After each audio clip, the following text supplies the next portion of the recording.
Commençons par les rappels de STL en première sur la structure de l'ADN.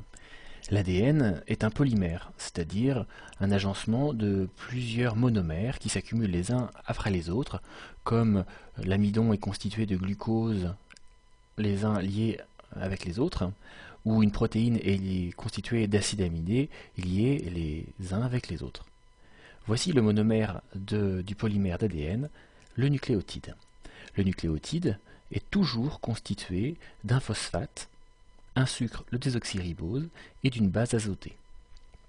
Tout d'abord, le phosphate provient de l'acide phosphorique. L'acide phosphorique contient plusieurs groupements OH qui vont pouvoir perdre un H et former des liaisons phosphodiester permettant de lier les monomères les uns avec les autres.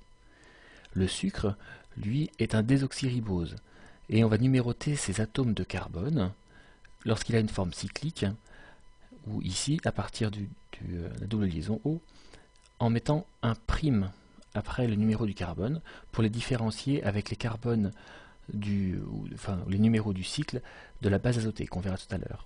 On parle de 1', 2', 3', 4' et 5' ici dans le CH2OH. Les bases azotées, on les sépare en deux parties.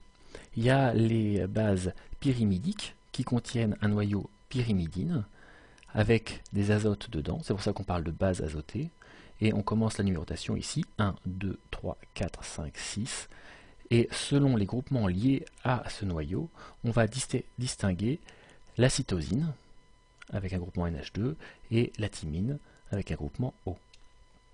Je ne vous demande pas de retenir les formules, mais simplement de savoir que la cytosine se symbolise C, et la thymine T.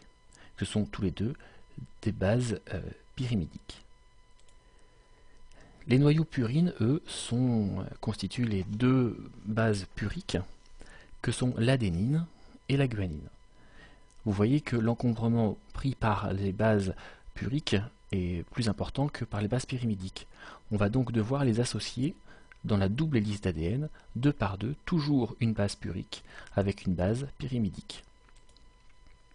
Voici ici, de ce côté-là, les deux bases puriques, guanine et adénine, qui sont liées avec les bases pyrimidiques, la cytosine et la thymine. C et G sont toujours liés par trois liaisons faibles qui s'établissent entre les deux bases azotées. Ici, deux liaisons faibles. Voici ici la polymérisation, c'est-à-dire le fait d'avoir plusieurs monomères qui s'accumulent les uns derrière les autres. Ici, le premier monomère, le premier nucléotide, est constitué du phosphate, du désoxyribose, et ici, la base azotée, la thymine. Ce qui est important, c'est les numéros du désoxyribose. 1', 2', 3'.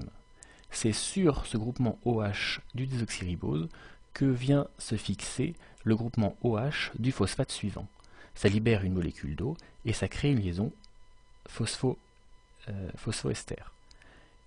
La même chose se produit ici entre le OH et le OH du CH2OH qu'on avait tout à l'heure, et on a donc en tout une liaison phosphodiester.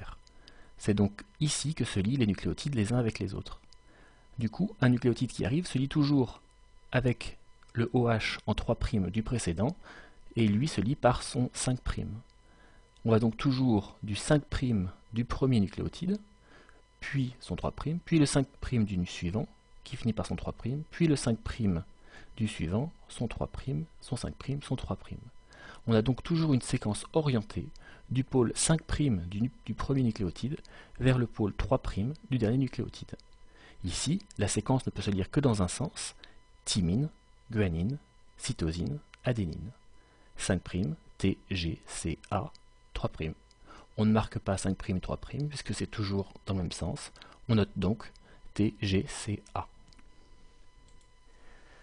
Lorsqu'on a deux liaisons, ici vous avez un nucléotide qui est repassé, eh bien, pour pouvoir se lier, ce nucléotide se lie avec ce nucléotide-ci, à l'envers.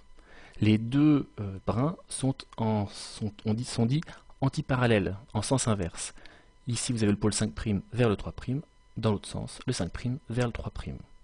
Cette structure s'enroule sur elle-même pour former la structure en double hélice d'ADN comme si les deux bases liées entre elles formaient les marches d'un escalier en colimaçon qui tournait, avec 10 paires de bases par tour d'escalier, et une hauteur entre ces 10 paires de marches de 3,4 nanomètres, la distance d'une boucle d'ADN.